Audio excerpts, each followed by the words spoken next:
ദേശാഭിമാനി വാരാന്ത പതിപ്പ് ഒരു ദിവസം വൈകിയതിന് പിന്നാലെ മാധ്യമങ്ങളിൽ ബ്രേക്കിംഗ് ന്യൂസുകളുടെയും ചർച്ചകളുടെയും പൂരമായിരുന്നു. ദേശാഭിമാനി തുടർച്ചയായി ലേഖന വിവാദത്തിൽ ദേശാഭിമാനിയിൽ നടപടി. ദേശാഭിമാനി വാരാന്ത പതിപ്പിലെ ദേശാഭിമാനിയുടെ വാരാന്ത പതിപ്പുമായി ബന്ധപ്പെട്ട വിവാദം അന്വേഷിക്കാൻ. എന്നാൽ ഈ പുകമറകൾക്ക് പിന്നിലെ യാഥാർത്ഥ്യം എന്താണ്? 3 കാര്യങ്ങൾ പകൽ പോലെ വ്യക്തമാണ്. 1.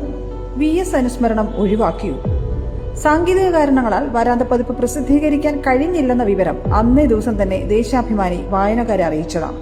അല്ലാതെ അച്ചടിച്ച പത്രം വിതരണം ചെയ്തിട്ടില്ലെന്നൊരു വാർത്ത അത് പൂർണ്ണമായും തെറ്റാണ്, പച്ചക്കള്ളമാണ്. 1. പത്രം അച്ചടിച്ച് വിതരണം ചെയ്തില്ല എന്ന് പറയുന്നത് തെറ്റ്, ഞങ്ങൾ അച്ചടിച്ചിട്ടില്ല. 2. VSന്റെ അനുസ്മരണം ഒഴിവാക്കി എന്ന ആരോപണം തെറ്റ്, അങ്ങനെയൊന്നും ആരും ചിന്തിച്ചിട്ടേയില്ല. 3. ഈ പറയപ്പെട്ട ലേഖനം ഒഴിവാക്കുന്നതിന് വേണ്ടിയാണ് ഈ പ്രശ്നമൊക്കെ ഉണ്ടായത്, അതും പൂർണ്ണമായി തെറ്റ്. പത്രം ഒരു ദിവസം അച്ചടിക്കാൻ വൈകി എന്നത് അന്ന് പറഞ്ഞതുപോലെ വിശദീകരിച്ചതുപോലെ സാങ്കേതിക കാരണങ്ങളാലാണ്. അത് വിശദീകരിച്ചിട്ടുണ്ട്. എന്താണ് സാങ്കേതിക കാരണം എന്ന് പോലും ഞാൻ വിശദീകരിച്ചിട്ടുണ്ട്. 2. ഉള്ളടക്കം തീരുമാനിക്കുന്നത് ആരാണ്?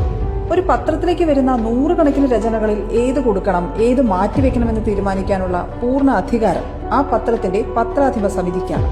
ലോകത്തെ ഏത് മാധ്യമത്തിലും അത് അങ്ങനെ തന്നെയാണ്. എന്നിട്ടും ദേശാഭിമാനിയുടെ ആഭ്യന്തര കാര്യങ്ങളിൽ ചോദ്യം ചെയ്യലുമായി എത്തുന്നവരുടെ അജണ്ട അത് വ്യക്തമാണ്. ഏതൊക്കെ പ്രസിദ്ധീകരിക്കണമെന്നും ഏതൊക്കെ പ്രസിദ്ധീകരിക്കേണ്ടെന്നും തീരുമാനിക്കാൻ അതത് മാധ്യമങ്ങളുടെ എഡിറ്റോറിയൽ വിഭാഗത്തിന് അവകാശമുണ്ട്. ഞങ്ങളുടെ അവകാശത്തെ ചോദ്യം ചെയ്യാൻ നിങ്ങൾക്കെന്ത് അവകാശം?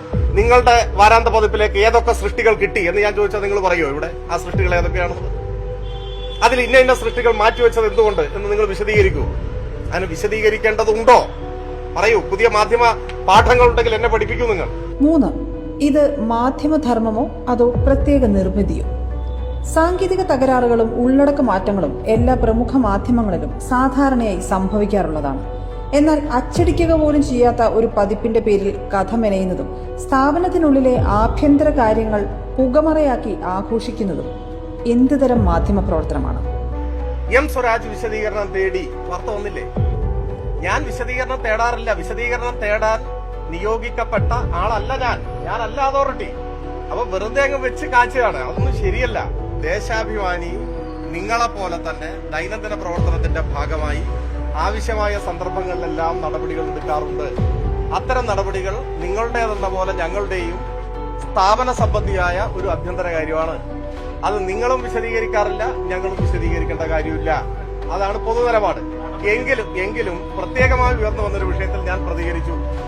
ഈ പറയപ്പെട്ട വിവാദവുമായി ബന്ധപ്പെട്ട് ഞങ്ങൾ ഇതുവരെ ഒരു നടപടിയും സ്വീകരിച്ചിട്ടില്ല.